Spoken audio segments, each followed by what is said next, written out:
you idiots! What are we doing? You came back, you're checking us out again. Oh my gosh. We're at episode, I think 18. This might be 18. Orb of Truth, let's ask it. What episode are we in? It's 18. Oh, I got some rants today. I'm ready to go off on a tangent. Shot out of a cannon. But in the meantime, let me introduce you. Hey, welcome to the Shlicketty cast. I'm Aaron Forsyth. Here's the guy in the Square of Doom. There he is, Mike Anderson. All right, it's me. We're gonna roll with this. We're gonna see how it goes. Checking it out, making it happen. It's like cable access, huh? Oh, I'm feeling kind of titty today. I'm losing one. You can't tell because the shirt's a little tight. I feel like a case sausage, but a little titty. But I've been losing weight. The keto's working. I'm down. I weighed myself this morning, and I'm down. How much did you lose? Well, I'm down 15. Wow. That's pretty good. That's not bad, considering I have not exercised one stitch. No, you're not an exercise guy at all. Nope. So I did it just getting rid of carbs and sugars. That's what I did. So okay, all right. So I got questions about this then. Uh-oh, here we go. So I get it. No, my girlfriend did something like this too. Like she changed her diet completely. She lost a ton of weight. Mm-hmm. And I get it with the sugars and stuff. So cutting out the sugars. Right. So what does that mean for you? It means I'm always hungry. No, it means I think what it is, your body has to get to a mode called ketosis. So basically, you do that with intermittent fasting. So you're fasting and cutting out the carbs. So your body would normally, to make fuel, is going to it's going to eat on all the sugars and things. Now I know everyone's screaming at their screens right now because Aaron doesn't know what he's talking about. But so I'm putting it in idiot terms for everybody. Dr. Science. I know, yeah, Dr. Idiot. And basically, when you're into ketosis, you're beyond your body, and you've been starving yourself. Your body's done eating all the fats, so then it goes into ketosis, and it starts eating away at essential, or I don't know, not essential, but some kind of different fat. A second layer of fat. Like, we're like blubber. It's like eating blubber. No, I don't know. It's some kind of mode you're in, but basically you only have X amount of net carbs you can have a day. And I always stay under the 16 realm. And once you're in ketosis, you start feeling pretty good. You get a little energy, a little spring in the step. Like, I definitely feel better, but here's the thing. If I blow it and my body gets out of ketosis, you almost feel like flu, like gas pipe, like barfing. I'm ready to pass out. You feel horrible. Right. And going into it takes a while. It takes about a week to get there. But once you get there and your body starts burning, you start losing those. You lose about 1 or 2 pounds a day. I mean, but you got to be pretty committed to it. And and I'm eating a lot of chicken. I'm eating a lot of meat and beef. No, but I mean, I get that. But so you're eating a lot of chicken. Do you not use any barbecue sauce or whatever? Yeah, because that has sugar in it. But okay. They have a keto version, which is basically, sucralose. I don't like it. But I'll use now for condiments, I have like a sugar-free, say, ketchup. You just buy a sugar-free ketchup. It tastes better anyway. Does it? Yeah. You wouldn't, like a Heinz ketchup normally is pretty sugary. Once you go to the non-sugar ketchup, I'm telling you, you won't go back, even if you weren't in this. No, mode. and I know that because I got sort of a love-hate thing with peanut butter. I'll get to peanut butter next, but okay. Yeah, and for a while I was trying not to get the peanut butter, but I get the cravings for the peanut butter. Right? I live on peanut butter. Yeah, and so my girlfriend was out of town for an extended period of time, but she had some of that from the co-op, the organic peanut butter. Oh, the kind you got to stir. It's like mud. The kind you got to stir. Yeah, it's like mud. But after a week or so, that's what you get used to. Your palate changes, yeah. Yeah, and then you're like, that's the peanut butter, and it's pretty tasty, and you're all for it. Yeah. And then when I actually get unlazy and go to the grocery store. And you buy the Skippers. No, I don't buy that. I just buy the... Peter Pan's? The no, Wegs? No, what I find is the Wegmans brand sort of makes me sick. The Tops brand is... No, wait, maybe I have it backwards. Topps brand sort of makes me sick. The Wegmans would be probably better. Wegmans is probably a little bit better. Sometimes what I get, because I was doing this out in Phoenix at the Fry's grocery store, which is Kroger's. I was getting the Kroger has this honey peanut butter. Honey roast. Ooh, that's butter. sugary though, but good. But man, is it tasty. So sometimes I get a little jar of the Peter Pan. Yeah. With the honey, just once in a while. But once again, you get used to the honey flavored peanut butter. Then the regular peanut butter tastes so flat and dull that it's like blech. You're right. And it's the same way to go from like your normal regular peanut butter down to the organic, sugar-free. Yeah, whatever. I don't go to the organic. I should do that. If you but stick with it, your palate changes. I know. So I use the standard Wegmans. But here's what I've been doing. So I'll just take like a scoop and just do it like whenever I'm like craving sugar, like I'm gonna go crazy here. Like you want a dessert, I'll just grab a scoop of peanut butter and call it a day. Here's what I'm doing though. Yeah, in lieu of nothing else. Yeah, and they also make a keto bread, which is basically no carbs in the bread. Tastes awesome, but it's like expensive. $15 for like 4 slices? No, it's like $4.99 a loaf. But it tastes the same. You can't tell the difference. That's why I kind of had to give up bread because it got to be like $2.50, $3 a loaf of bread. Fuck you. Yeah, well, it's worth 79 cents to $1.19. Well, that's for the price of bread. That's for the white. No, I don't. No, I don't eat white bread. I stopped eating white bread like fucking 25 years ago. But it's processed and it's all bleached and blah. The wheat bread, not so much. Well, okay, I get the keto. Okay, I got the keto bread. So here's what I did. I have a peanut butter hack, everybody, and I had to ask this question before I did it. All right, so what I'm doing now for a snack, I get almonds, flavored almonds. Yeah, my girlfriend loves the nuts. Yeah, they have the wasabi, they have the blah. Well, this round, I stuck some ghost pepper ones, and they're not as hot as you'd think. Everything ghost pepper, you think, okay, it's gonna burn my asshole Ghost pepper out. almonds? Yes. Wow. Yeah. So what, is it like a dusting, a coating? Yeah, like a coating dusting. Yeah, ghost pepper. And they're hot. They're hot, but not like intolerable, but it slows you down on the mass Have amount. you ever had the wasabi? Yeah, I've had the wasabi. They're pretty good. Yeah, they're crazy. So now, I'm not big on hot stuff. Well, here's where Aaron got creative. Woo-hoo. And I cracked the code. I said to myself, why haven't they? Aaron idea one, I'm gonna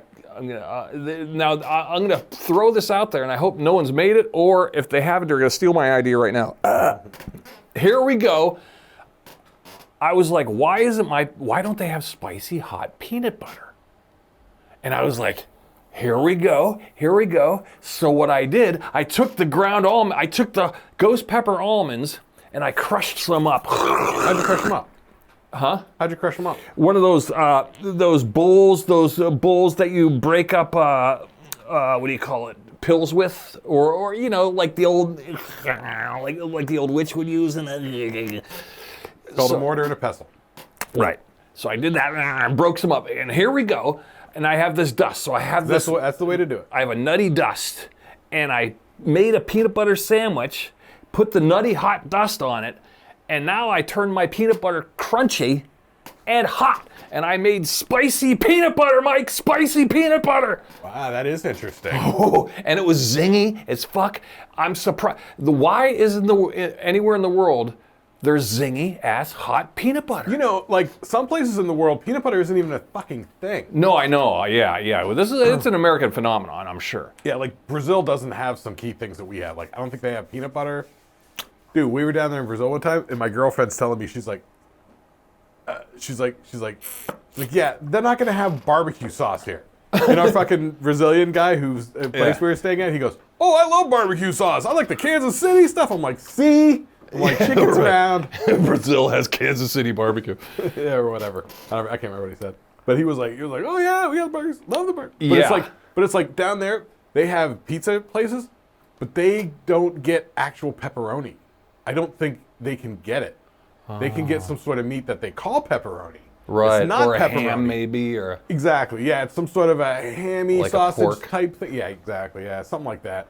It's close enough for rock and roll. Believe me, Sure. I think I sent you a photo one time when we were in the Brazil airport, and they literally had a burger place called Bob's Burgers. I took a photo of it and sent it to you. Yeah. So I saw that while we were standing in line to get some slice of Brazilian pizza in the airport, you know. I think peanut butter is the most incredible fucking thing in the world. George Washington Carver should be edified on money. Peanut butter is money. Peanut butter is the golden goose. But here's the thing, like you were just talking about how, we go, Peter Pan, and you like the honey, and they're always making different hot, or sugary kind of different thing. I invented hot peanut butter, ghost pepper peanut butter. Yeah, dudes. you know, and I'll tell you, out in Phoenix, the spicy food, the Mexican food, like the normal shit that we have out there is way on par spicier than what you have here in the grocery store. Mm-hmm. Like Bush's Beans, they had a vegetarian spicy beans. It was so fucking spicy. It was tasty. Wow. I used to get that because it was like it was so spicy. It was like it was fun. It was good. But even out there, there's no spicy peanut butter. I don't know what I do without peanut butter, because peanut butters keep me through. That's keep my protein level, you know. That, and then I got cold cuts, you know. I take the keto bread, and all right, I got a ham sandwich, and I got a little bit of cheese, and I got, and here's my condiment of choice, Aaron's condiment of the week. You can buy it by the bottle, dudes. Arby's horsey sauce. Ugh. I know, but you buy it in the bottle. They got I went to Walmart, dude. Do you realize they got all the Chick-fil-A sauces? They've got they've got horsey sauces. That's been the thing for the last 10 years where they're marketing the sauces. It's incredible. Yeah. It's smart. I know. I wish McDonald's would get in on the action, because McDonald's has a honey mustard that cannot be beat. Right. There are some honey mustards, and you know what? Honestly, not all are equal. Every fucking bar I went to out in Phoenix, like you got like chicken tenders and fries, sure, and they give you and they go, what do you want barbecue? And you're like, oh, you got honey mustard? Yeah. They just give you this fucking honey mustard. It's the best. It's so honey, well, yeah, it's like the bar version. Yeah, bar ranch really is nice. Different from like your salad ranch. Yeah. Whole different ballgame. Yeah. Well, I don't know about ranch. I don't need a lot of those type of sauces. Like I don't do ranch. I don't do, what was the other flavor you were talking about earlier? Horsey? Yeah, I don't do horseradish stuff. I love the horseradish. That's my new, because I'm old, so I've ran the gamut of everything. I've ran it to the grinder, so now I'm just looking for new things. So now I'm like, when I got this horsey sauce, I'm putting it on everything. I'm horsey and like a son of a bitch. Yeah. I love it. So my girlfriend had this taco sauce that this friend of hers gave her, that he had been given by somebody in like New Mexico or Texas that mixed it up, themselves. Yeah. And so at one point we were having tacos for dinner and busted it out. It was the best fucking sauce. It had just the perfect balance of flavor and heat. I love that. I like when they get it right. But there's so many. I mean, you'd go, if you were to try different hot sauce per day, there's too many on the market. I went on a search to try and find some sort of flavor that commercially available that was somewhere even close to that. I have been completely unsuccessful. But I have tried a lot. Yeah. Tried a lot of a lot of trial and error in that world. Yeah, barbecue sauces, honey mustards, hot sauces. We had a plastic, those plastic bins with little handles that you put in the fridge. We had one of those full of hot sauces. Oh yeah. We had habanero and the McElhenney and everything you can think of. Got we had good selection too. We got it. Everything. I've been finding habanero, too. You want your heat. I hate to say it. I know we all go to the Mexican hot sauces and the red sauce. I think the Asians, they got it right. I mean, every time I get the stuff from the Chinese restaurant, holy crap! The stuff in the little packet. You ever get the little white packet? I have never messed with any of those. It's superior. Wasabi's superior. I mean, I think the Asians kind of got it right with the hot sauce. Now, when I said barbecue earlier, here's what I got. We went with Tina discovered a Korean smoked barbecue sauce, which is kind of like, it has a slight smoky flavor. I hear that Korean barbecue people like. Yes. But I don't know anything. I've never had it. What's it like? Basically, it's a less sugar. It's not as sugary as like a sweet barbecue. Like a lot of that Kansas City stuff and a lot of the Texas stuff, a lot of it's kind of sugary and sweet. This is not sweet. It's definitely a little bit more, I mean, to my palate, which, since I'm weaned off the shugs, but try a Korean barbecue. Next time you're in the store, just try it. And this one was the smoked Korean barbecue. So my only favorite reference is, I used to order from this local Chinese place when I lived in Tempe. And, I'd get like sweet and sour chicken and fried rice or whatever. Sure. But to meet the delivery minimum, because I was lazy, you had to order like over $12. So I had to get some sort of like appetizer. Oh, there you go. So I would get these barbecued beef slices. Have you ever had those from the Chinese restaurant? Barbecue beef slices? No, I haven't. Because they were like little medallions of beef, and they were. It wasn't like a barbecue sauce like we know, like a Kansas City, like a tangy, Cincinnati style. I'm just gonna make that up. But it was like it was kind of dry. You know what I mean? That's kind of where I'm going with it. Okay, all right. Yeah, So maybe it's sort of in that ballpark it is. then? Okay. So when you pour it out, it kind of comes out like a thick Heinz ketchup too. So Now this is the little packet guy? Well, no, not the packet. That's like a liquid. Oh, okay, yeah. Now the Korean barbecue comes out. It's almost thick, so it almost reminds you. Remember when you used to smack the back of a ketchup bottle and make it come out slow? And it would kind of, and it was kind of like toothpaste. Sure, sure. Yeah, so it's kind of like that consistency. So it's thicker, So you're not going to over squeeze it, and it's not thin like a sriracha. It's more thick like a paste. Yeah, which I think is sort of better. Yeah. Because then you get a little better bit goes a long way. You can spread it with the knife on your Sammy. Yeah. Well, okay. So I get this. I'm making everyone hungry out there. Everyone's probably like, I'm going to get a snack. Well, I get this hot mustard. You can't get it you can't get it in the stores here. You can get close to it, but you can't get this one out here in the store. So I have to get it on Amazon now. It's that Engelhofer. It's the little round mustard jars. Oh, I know what you're talking about. Right. So the ones that they do have here, they have like a ghost pepper mustard. Oh, they're and mustards habanero one. The one I have is like 3 peppers in it altogether. It's so fucking spicy. So what I do is I make a breakfast sandwich. I get just like a hamburger bun or something like that. I just put the thinnest fucking coating on there. That's all you need. It's almost too much spicy. Yeah, because mustard can overpower if you're not careful. You got to be subtle with the mustard. This shit is so spicy. Yeah, I haven't delved into the mustard game yet. That mustard's the last final frontier. The final boss is the mustard game. Well, because I'm not in it for the spiciness. You know what I mean? No, I'm not either. I just I want something different. My palate has done it all. I like the flavor. I'm looking for something that's got that balance of flavor in this and a little bit of kick to it. This mustard's pretty good, but mustard's mustard. You can only do certain things with mustard. Yeah. But yeah.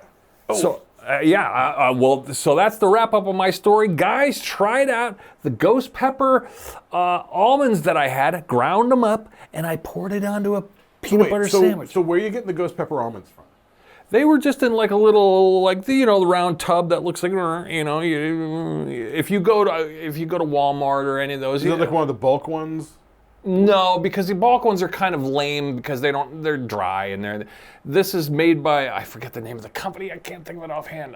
The main big company, Blue Diamond almonds. Yeah, that's who made it. And it was just in a little round container, Blue Buffalo almonds? Was it Blue Buffalo? No, the Blue Buffalo is the dog foods. But yeah, it's Blue Diamond, right? Yeah, they made the ghost pepper. Yeah, it was ghost pepper almonds. So just like in the nuts with like the nuts and the peanuts and the cocktail nuts. Yeah, just look for the yeah. And like I said, I just crushed them up. Yeah, I don't have a mortar and pestle. And then I made it. I just sprinkled it on into my thing and made my peanut butter crunchy. But it was spicy, crunchy peanut butter. And my God, I opened up the vortex. But I tell you what, if you didn't even like it crunchy, you could probably just crush it up a little bit finer. Right? Yeah, I was lazy about it. I mean, if you were to go a little farther with it, you just gave it a good bashing. Oh yeah, because I wanted crunchy peanut butter. I'm like, if I'm gonna do this, I might as well go crunchy. Yeah, fuck it. For a penny and for a pound. Yeah, I was in. So there's this. All right, so you mentioned the old ketchup bottle.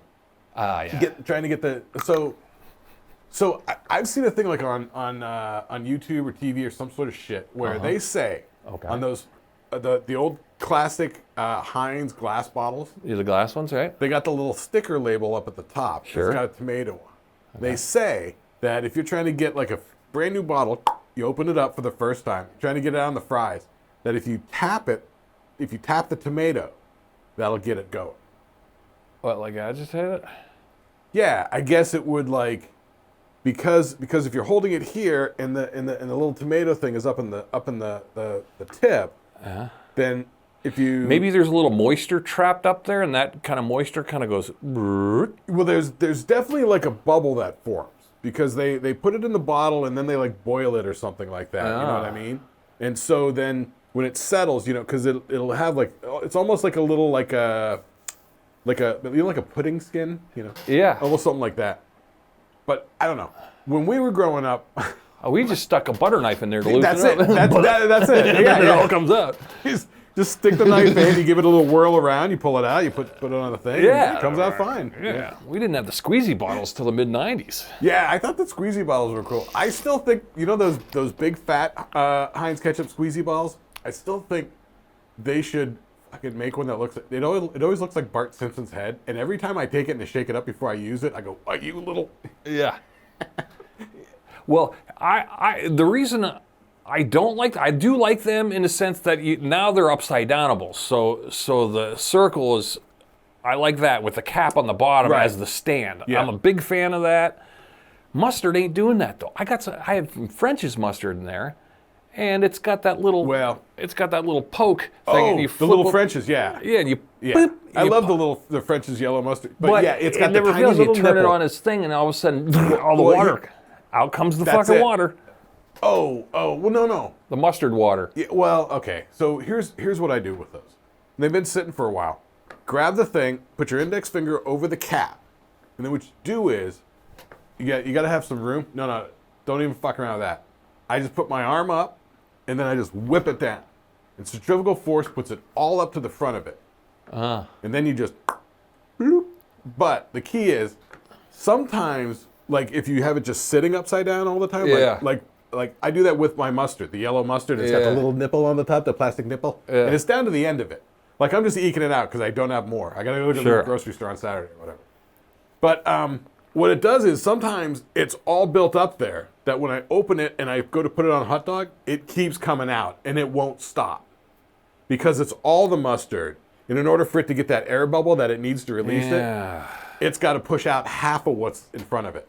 But nothing worse than the oozing of the mustard water. Ruins the whole fucking... No, that definitely peeve. sucks. They got to fix that. Once again, I give it a paint shaker sort of rotational thing. I give it a bloop, bloop, bloop, bloop, and then it's usually good. All right. What else was I going to bring up to you today? I had a couple concepts I was going to throw by you. All right, well, change channels here. Everyone's eating their snack. Everyone's going out to the kitchen, get a snack. Today. right. Oh, I got a quick one. This is a quick one. This is a what would you do? So, all right. So we're eating, and this lady comes up with these raffle tickets. You know the raffle tickets? Wait. Is this something that actually happened? Yes. Okay, so where are you at? What's the We're outside a brewery. Exterior, brewery, Yep. night? At a cocktail. No, just during the day. Day? And we just got some tacos from the taco truck. I get a taco salad. So I'm eating. Oh, is this like a local like festival-y thing going on? Yeah, no, just local, down at the Erie Ale Works. Okay. And so this lady, you notice over there, you keep locking eyes with them because you're kind of in a parking lot, you can't help it. And they have a table of raffles. Funny part of the raffle, one of the raffles, the main thing was win this kiss blanket.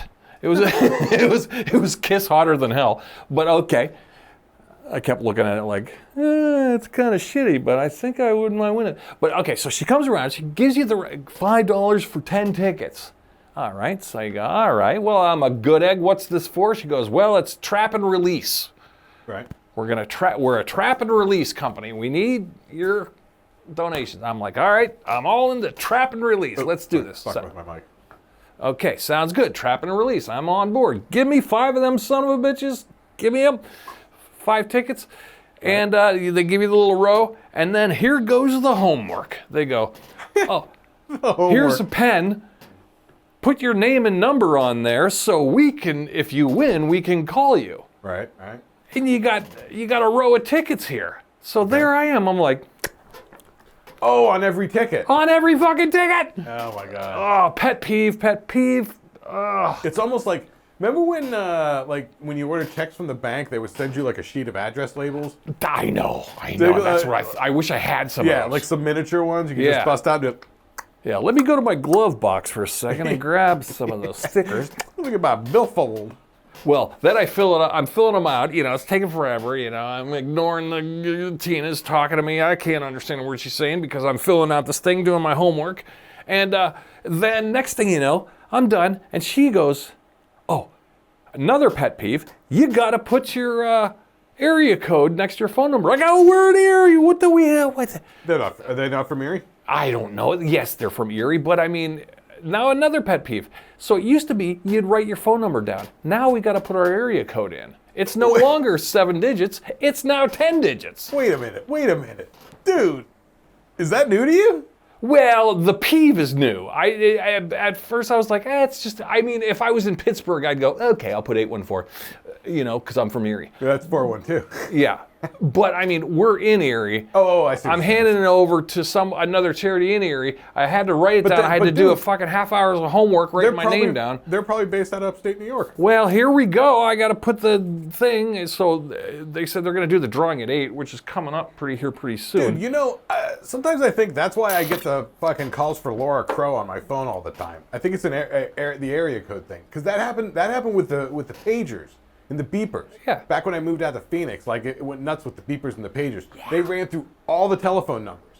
And then they had to start breaking everything down. Yeah. So now in Phoenix, there was like 602 was for regular Phoenix, 623 was Northern Phoenix, 480 was the east side. Yeah. At least here 814 is 814, and that's kind of cool. But eventually, within the next few years, we might probably take on a new one, I'm sure. We're growing. Are we? Well, I don't know. No, 814 is pretty solid from here to I mean Erie. Grove City. Is Erie growing? I feel like Erie is sort of growing. Yeah, but I think we're losing people as quick as we're growing. So I think we're growing, but not at a huge rate. We're just kind of like exponentially kind of swelling a bit, but not, it's not sprawl. You know what I'm noticing is... I think we're dying off, but we're new, and the 30-somethings are growing. Yeah, maybe. Gen Zers are growing and taking over. And that's fine because they're not leaving. Yeah, they're good eggs. I like that generation. Like, I like the Z's. I left. I got the fuck out of here. And it was a really good move for me. But in coming back then, I can see what I see now, because I can see more things now than I could then. Especially like map-wise, Google Map-wise, that sort of shit. Yeah. Like we didn't know where shit was. Yeah, the scale of things were kind of foreign to us, whereas now scale kind of makes sense. Yeah, and internet-wise, the information and stuff, the self-awareness.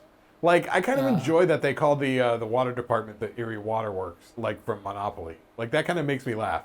Yeah, I guess it was built in, yeah. Yeah, at some point there was probably some sort of like naming committee, and they probably went to the public, and probably the most popular, least offensive answer was Waterworks. Well, that'll be one. Yeah.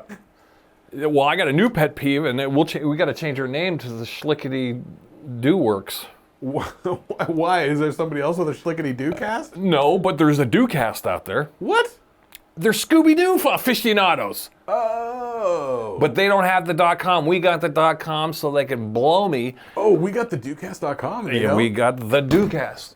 Yes. But I haven't made the page. I mean, it doesn't matter. It doesn't matter. It's our name. That's ours. Yeah. I own that. Yeah. That's the whole point. But they've got the that shit DoCast right off the bat. And we've got the...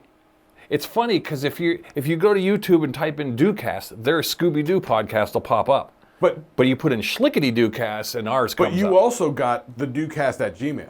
Yes. Which is our... Yeah, we're a step ahead of them, even though they've got a more common, Yeah, but when you grab the DoCast at Gmail, then our YouTube channel, the DoCast. Yeah. Which is kind of funny, Yeah, I mean, I get where they would have their Scooby-Doo podcast. They're Scooby-Doo aficionados, super fans. Which is like, oh, okay, I see where you're going with that. Cool, guys.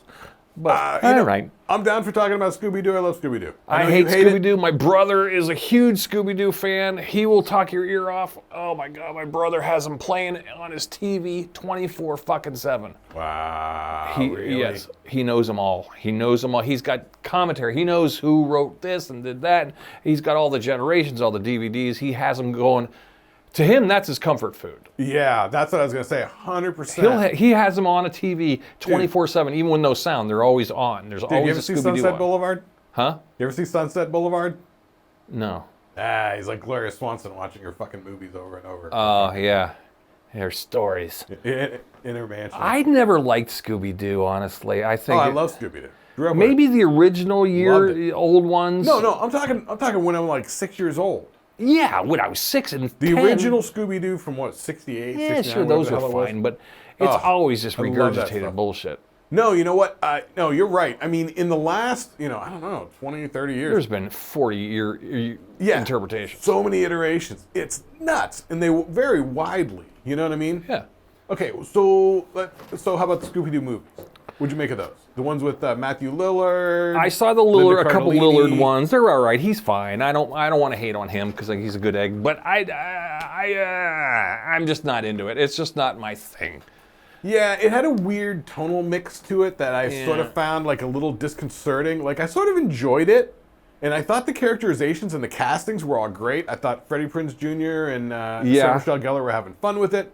Thought Linda Cardellini was a great hot Linda Velma. Cardellini, yep, perfect. That's great casting. I will say. I'll Yeah, give him and thumbs Matthew up on Lillard there. was dope as Shaggy, and the CGI Scooby-Doo was good. The compositing, him melding in with everything else. It just lacked a little life. Yeah, it wasn't. It felt ghostly. Yeah, it wasn't compositing in right, but I thought the animation and movement was great. Yeah, I almost feel like they could remaster that same movie and get the animation a little bit more seamless, like filter it all up and kind of remaster it, remix it, maybe. Yeah, I bet you could, because they're just the VFX jobs. Yeah.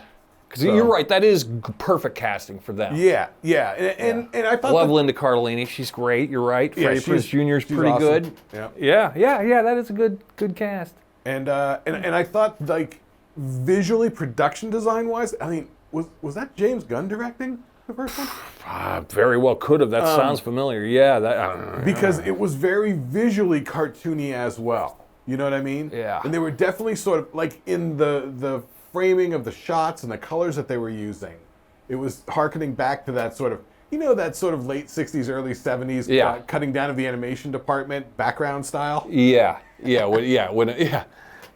it would be like a painting and then they just kind of like replay the same loop over and over for the background when they'd be running just down the sort of hallway like and it'd be the same impressionistic hallway. swatches at like, that's a concrete wall and that's a fucking oil drum and It'd be like weird whack. Yeah. there's a splash of light from something or other. Don't worry about it, kid. But I like the old school. We're doing Wegmans ginger ale. Ginger ale? Well, ginger ale water. It's I call it okay. fizz jizz, but water. Fizz jizz water. It's the ginger ale flavored fizz water. Yeah, because before I moved back out here, I was doing you got me on the mixed drinks because you were drinking at the time, and I was making them with the ginger ale. Yeah, you were right. After a certain point, just the sugariness was Too really much. getting to But me. that's why the fizz waters. Yeah. Sure, they're bland, but if you're drinking know. alcohol, they're the way to go. I tell you what's bland. So when I make my mixed drink now, which is basically just 3 ounces of vodka, 3 ounces of cran pomegranate, and then 6 ounces of fucking. What I'm using now is just seltzer, right? Normally, my default is lemon lime seltzer, right? That's what I do. Pretty good. Yeah. Works. Yeah, Just get a little good. fizz Yeah, bubbles lemon going. seltzer, lime seltzer's a little bit flat, but yeah, the ginger ale's not bad either. That's pretty tasty. But when I get lazy and I don't use the seltzer water for the mixed drink, and I just use like zero water, Oh, yeah. it's very flat. Yeah, you got to have the bubbles to agitate it. You need the bubbles. it really we need does. bubbles. The world needs more bubbles. It really does add a little something to it in a really weird sort of way. It sort of like pulls things together, Yeah. Because unless you're drinking from the garden hose, I find water really boring. Unless you're sweating and it's like, all right, give me some water. But I mean, like when you buy a water at Country Fair and you go in and go, all right, I'll go to the water section. And you buy the water and you pop it and you go, after 2 gulps, they're like, I'm bored. So at least a little bit of fizz jizz color and a little bit of. Yeah, I mean, I love a good cola on ice. You know. Oh, but the syrups and sugars in that's gonna that's kill the you, thing. man. And that's the thing. So I don't drink it. So the seltzer is my sort of fizzy replacement for that. You know. It's. No. I thought I saw a red light on the camera, but maybe I didn't. Everything looking good? On yours? Yeah. No. Oh, it was a weird reflection. Okay. No. I thought I saw like mine. It was like my audio meters disappeared for a second and then came back, and I was like, "What's up with that?" I guess we'll figure it out. And No, everybody's figure it out and Post Malone here. Still rolling, recording. I mean, I can monitor everything from here. That's why I'm here in the control room, separate from you. With the. Wait, you had something you were going to ask me too. I forget. You know what I wanted to ask you about? Oh. So, what's been going on with your comedy gigs lately? Well, I mean, they're hit or miss. They're, you do 1 or 2 a week. You do a mic here, you do a gig there. Like this weekend, where am I off to? All right, I'm going to a winery in Meadville. Oh, that'll be fun. Yeah, that's a good time of year for that. Yeah, good high-paying gig. It's a good one. Featuring. Then Wednesday or Saturday, I go to Youngstown. Wait, do you want to say the names of these places or anything? Or? Well, Davenport Winery here on Friday. That's at Meadville. Yeah, and then Saturday I'm going to Charlie's Barbecue That's great. in Youngstown. Ooh, I bet that's got some tasty food, huh? I think so. Yeah. I know. Yeah, Dude, I don't know. Oh man. You know what? I don't know. I know you're on the keto and all that. If I were you, man, I would just go there and fucking just get in the swing of whatever's going on there. I could. What I do, I would just get like some barbecue on the side, go sauce on the side. Give me some of that brisket, slap it on a plate there, Charlie, and give me some brisket. Yeah. And just eat it like that, and just do a little dipperoo with the sauce, and don't get grandiose about it. But I like a good smoked brisket or something like that. Yeah, most barbecue places that I've kind of had experience with, like in Phoenix, they mostly all do the sauce on the side sort of thing. Yeah, sauce on side is the way to go. I do that with Chinese. I do it everywhere. Even with my wings now, I'm going sauce on side because you get more crispy out of your chicken wings if you go plain, sauce on side, dip them, and then you can dip between your ranch and your flavor, and you can get multiple flavors. When one gets too hot, you can swap it out. Yeah, man. And you get a crunchier wing by having it cooked without all that bullshit on there. Now, I'm totally down with that. I'm always down with the crispy shit. Yeah, it's a lot more crispy, way better, because when they cook it, when they're going to cook the wing and it's in the hot sauce, it's just caramelizes. Yeah. I've gotten like the sweet and sour chicken. That place in Tempe I used to get it from. You would have just the battered fried up chicken there. Sure. And then all the sauces on the side in a little tub. Yeah. So I could just take the stuff with a chopstick and just dip it in the thing. Yeah. And then, you know what I mean? It was tasty. It was good. So But good. once again, that sort of sweet and sour sauce, so sugary. Like, I can't do it anymore. Hence the sweet. Yeah. Hence the name. And I haven't had a lot of experience with Chinese food. Like, mostly I do like I did last time we got Chinese, I got like sesame chicken.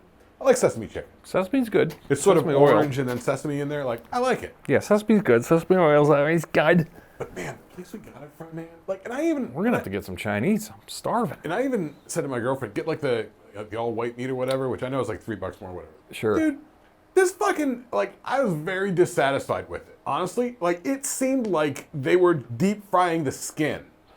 Yeah. Like that. I fucking hate the goddamn skin. I don't eat skin. I eat muscle. That's what I eat. Yeah. I don't eat organs. I'm not eating brain. I'm not eating fucking testicles. I'm not eating, pancreases or livers. No. Yeah. I do muscle. That's what I eat. So does Army Hammer. Did you watch the Army Hammer documentary on HBO? No, I don't know. I haven't either. I don't really know anything much about it. I mean, I know he liked to talk that way when they were fucking doing. Yeah, I think sex it was stuff just a with perverted chicks. kink. Yeah, I don't I think it he was just actually. No, he ate didn't people. actually do anything. No, he just And I think, okay, all right, you're drawing me into one of my topics I didn't sort of want to get into because it was all snarky.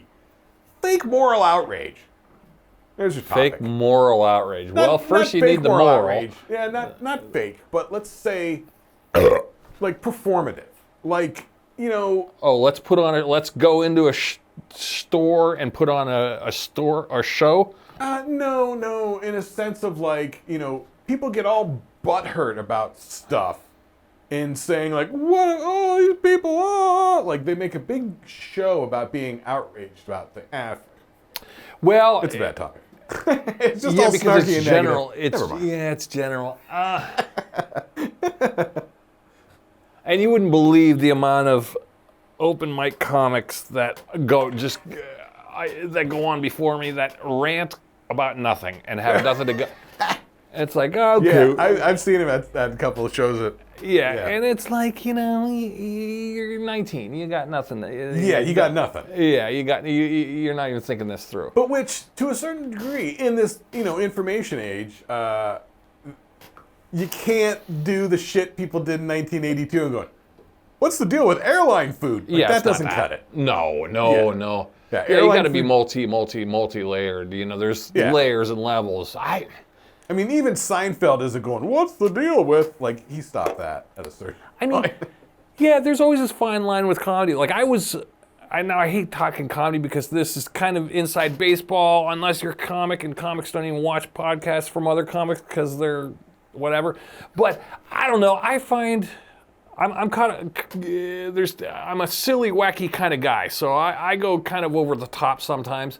And I'm way too much energy, and I got to pull it back. But then there's other times, some gigs, I'm like, all right, let's keep it real. Let's tell a story. But I do it in a wacky sense.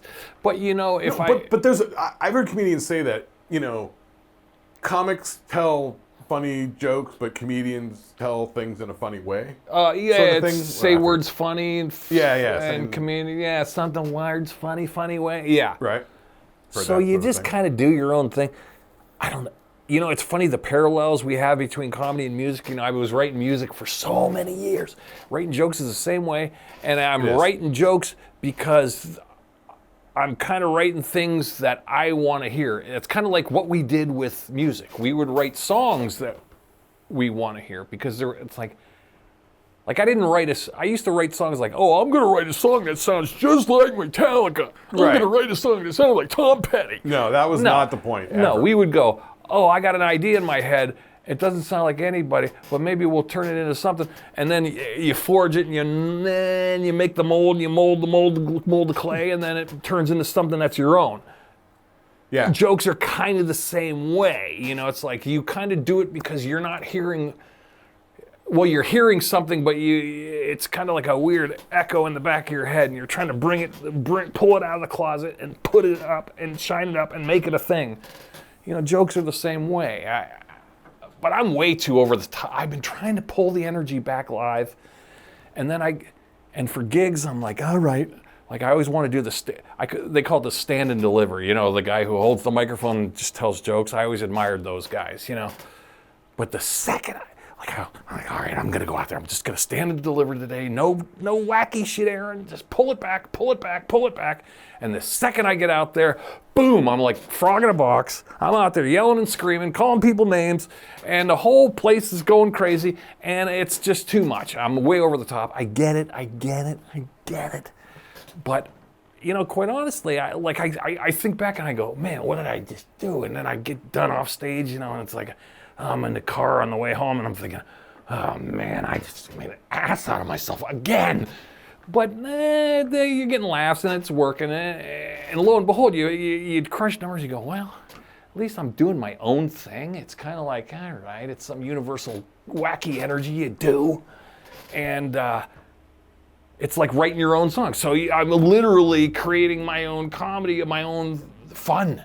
It's being an entertainer. Yeah. It's like I don't even want to say like, oh, I'm a comedian. I'm doing comedy gigs, because that's kind of dumb. It's almost like, all right, I just show up and do my Shlicketty do.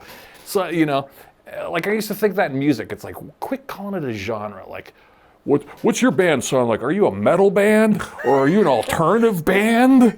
And I'd be like, oh, come on, we're a band. Whereas I think of that jokes and comedians are the same way. Like, it's just like, Did we make them laugh? All right. Did you have a good time? All right. Then problem solved. You know That's what it. I mean? That's what I used to say all the time when I fucking played gigs with my band, and fucking I'd get off stage and people are like, oh, that was awesome. Whatever. You know, it's always that sort of thing. Just because they're seeing you, because you're the guy from stage, you know, now they know you. Yeah. And I'd be like, oh, cool, thanks. Did you have a good time? And they're like, yeah. I'm like, great. If you had a good time, touchdown. That's what I'm here for. That's what we're here for. Yeah. Have a good time. Yeah, because it took me a while. It took me 30 years in music to realize by the end of the day, I used to think people are coming here to watch my band because they like my band and they like the way I can play my bass upside down and they like the way I look cool. Yeah. No, And I've never... It took me 30 years to figure out I'm a glorified beer salesman. I'm selling beer. Yeah. I'm selling the fucking Yeah. party. I might as well be a clown doing balloon animals right now. Yeah, you're a draw. Yes, I am And actually, that's a real good practical way. I mean, I obviously know that as well, but it's kind of good to sort of keep that in mind. True. That's why it keeps the ego at bay, you know. But Yeah. because I used to get mad. I'm like, man, everyone's dancing, but they're only dancing because I played that dance song, you know, because I played a Bruno Mars song. They're not dancing because my song is as good as a Bruno Mars song. So, but you go, Yeah. all right. But it is the sense you're literally a clown making balloon animals, and you got hired to be at the kids' party. And there you go. No, you're right. You're right. I mean, I never really thought about it that way, but that's really what it is. Is yeah, you're the bearded lady. You're the fucking Yeah, you're the cowboy on the horse that walks around the fucking kids' party. yeah, the pony rides. You're the pony ride guy. Yeah. I mean, and I definitely felt that back in the day, and I remember when we were doing the thrash metal van and shit, and our shit was like super aggressive. Yeah. Like we thought it was fun to just stand on stage and just fucking yell at people. Assault people. It was almost like a audio assault. It was. And the more, if you could clear a room, the better. Oh, It yeah. was funny. Yeah, there were times we played Goofies one time, literally like fucking like halfway into the first song, like half the people, and there were like 15 people there. Like half the people, like 7 of them, they were all together. They stood up and left all at once. Oh, some of your old bands were kind of heavy. I remember we you were guys real opened for us, and it'd be like, Chris would be like, "Did you get the opening band?" "Oh, I got Mike's band." "Oh, Yeah, he's gonna walk people. They're gonna walk people." We were real heavy and aggressive, and then we were writing it to be assaulting people. Yeah, Like it was just It was. I mean, to me, and it was comical. It was funny, but in the bar owner sense, the bar owner's like, "Oh my God, what are these clowns doing?" It was very much in the motive because this is what the times was. Yeah, true. It was 91. Your music and what you like defined you. It was very important back then, and a lot of people were into it. People were buying CDs. You know, they were people hit wanted songs. something different. Yeah, there was a lot of As long as you consuming didn't going seem on. like you're cookie cutter. So however you broke the mold, Yeah. didn't matter what mold you were making on your own. You just couldn't fit into that mold. You had to be something wacky. Even, you know, if you came out with a giant pumpkin head on, all right, these guys are killer. You know, you have to do something different. Yeah, and that was the mindset that I've always been in because we were doing art. Right. We were all doing art. We're looking at Alice in Chains. We're looking at people are like, oh, grunge, and they think about Nirvana, but you know, like we were looking at, you know, yeah. We had, I mean, there's everything. It was like Mr. Bungle was kind of cool. So you could go Bungle was from nutty Mr. Bungle or Faith No More to, you know, to, I don't know, Alice in Chains to back to Soundgarden. Well, even to Mr. some Bungle weird... to Faith No More is a huge disparity. I mean, Yeah. you Two go different from that, bands. You go from that Real Thing album, which was out at the time, Yeah. to that Jason or not Jason, who's the jazz sax player, Zorn. Sure. What's his first name? Pete? I thought all sax players were named Pete. I think I went to school with a kid named Jason Zorn. So Pete. my brain says Jason, but I don't think it's All sax players are named Pete. probably at some point. At some point when you get down to it, it'll be like, I'm known by this. But my real name. Pete the saxophonist. Yeah, Pete the saxophone. Oh, speaking of which. Okay. That's not even speaking of which, but it's just tickling my brain. What do you got? Before I came over here tonight, I was watching on HBO. They have this fucking 2-part documentary about David Chase and The Sopranos. You know, the guy. I saw that wasn't on there. I was going to tell you about it, but I knew you'd find it. Yeah, because I started watching The Sopranos again. I'm just at the end of the second season. You and everybody else. It's reinvigorating the Sopranos talk. I was talking to Rome about it last time he popped over after work, man, and I'm like, because I just finished watching The Sopranos like a month ago. Sure. And I just started it again. And I said that to Rome, and he's like, oh, I'm constantly watching. And, you know, but, so the David Chase thing, for me, as a production guy, was great, because they have fucking little snippets of behind-the-scenes shots. So you get to see the Soprano House in New Jersey, out back by the pool, where they got the 12x12 diffuser up, and they got a 5K light behind it as the sun.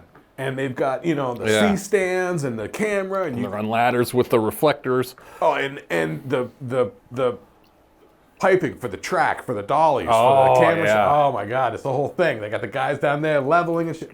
I tell you what, man, if I got to go back. Film school, man. If I could go back to the film school for a semester or two, I would fucking want to be all over that fucking dolly track shit. Oh, it'd be fun.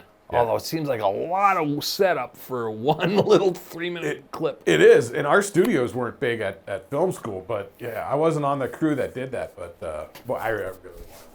How are we doing on time? We're doing all right on time. Yeah, we're on the last lap. Yeah, but anyway, that David Chase thing, that's the wreck. That's Mike's wreck for this week. Yeah, better than Herbie the Love Bug. Did you watch that? No. Dude, I told you. I know. I'm supposed to just watch the scene, the car crash, and the. If you want to, just watch the first 20 minutes of it. I don't give a fuck. Herbie the Love but you're gonna Bug. get sucked into it. Dean Jones is charming, and Buddy Hackett's gonna show up, and he's All fucking right, fun. I know Buddy Hackett will suck me in. I know. And then next thing you know, Michelle Lee's into it, and she's all cute looking, and then you're all like, they're all sort of snarky at first, and it's will they, won't they? You'll get sucked into it. Yeah. That first one's solid. Yeah. The second one was the one with the firehouse in San Francisco. There's a lot of movies filmed at firehouses in San Francisco. Are there? I don't know. Seems like a pretty common set. Let's take the old firehouse. We'll make the guys from the firehouse. I always remember as a kid, like Wasn't Ghostbusters placed the firehouse? Yeah, New York City. All right, okay. Yeah, totally. Which, did you see that newer one, the Ghost Frozen Empire or whatever? Not the Frozen Empire, but I saw the Paul Rudd one. One before it. That one was pretty good for a reboot. I was kind of like, all right. Afterlife. Did I see that? I liked it. I feel like I saw half But I feel of like it. anything with Paul Rudd I kind of like. I don't know. Yeah, I like Paul Rudd. I know. He's very charming. Yeah. He's got I feel like his agent picks out the right movies for him. And it's like everything he's in, it's like, all right, he did it great. I like this movie. Speaking of Paul Rudd, another movie recommendation. They Came Together. You were talking about that one. Yeah. Wasn't that a romance, though? It's a spoof of the romantic comedy. That's right. They're spoofing the Hallmarks, right? No, not the Hallmarks. Romantic comedies. Jennifer Lawrence movies. Julia Roberts movies. These romantic comedies. That's right. These Hugh Grant movies. You're right, yeah. It's spoofing. It's genius in the writing. And everybody that's in it is like, it's like, you know, Tina Fey and Rob Riggle and fucking, you know, it's all the fucking I watched TV the trailer people. after you suggested it. It was multi-layered. And there's I a haven't seen lot it in of a couple of faces. years. I gotta dig that up. I forgot about that. I gotta dig that up and watch it again. It's so good. It's What was it called again? They Came Together. They Came Together. All right, check out the trailer. Because it's a double entendre. Because it's like if you're having sex and you both orgasm at the same time, they came together. But also, the meet cute, where they meet is, they both came together to a party, to a costume party. It's so geniusly written as a spoof. I almost feel like I remember seeing this trailer and I was thinking to myself, this feels like an SNL like idea that they had. Yeah. But it didn't get made into a skit. But then they just took it and took this writer's room idea and like a whole new team attacked it. Yeah, like built around it. They just thrashed it out and pulled all the threads of romantic comedy tropes. And they're like, okay, let's hit that point, and it just makes this macrame tapestry of the rom-com. Right. But it's so genius in its deliberate pulling it out. Was it Amy Poehler and Tina Fey writing it? Or, I think it's like Amy Poehler and Paul Rudd or something. If I remember. Yeah, Poehler had something to do with it. Yeah. Watch the trailer though. I was impressed with the trailer, and it's a who's who of, oh my god, everybody. It's like Paul. What's his face? June Diane Raphael and Jason Mantzoukas, the guys from How Did This Get Made? Paul Scheer. All right. You know, those guys will pop up in it. Guys from the state, like Joe Latruglio and fucking. all those, it is. you know, every casting. in Bob that is- Odenkirk probably pops up in it. You know, it's just like Yeah, like you'll all know those. every face. You'll be like, I know that. Yeah, like Bob Odenkirk would just be like a waiter in a restaurant. Yeah, or like, oh, there's Tim Meadows as a waiter. Tim Meadows? Yeah, exactly. It's exactly that. Yeah. Everybody that you see, like the bus drivers, like Kevin James and shit like that. Right. I don't know. It's genius. That movie's really. Well, there's some Rex. We had a good ep today. Yeah, there you go. All right, how we do? Okay, we're gonna wrap it. Why don't we do it? Hit the Galaxy glue, unglue it, glue it, tape it back up. We'll see you next week, kiddos. What would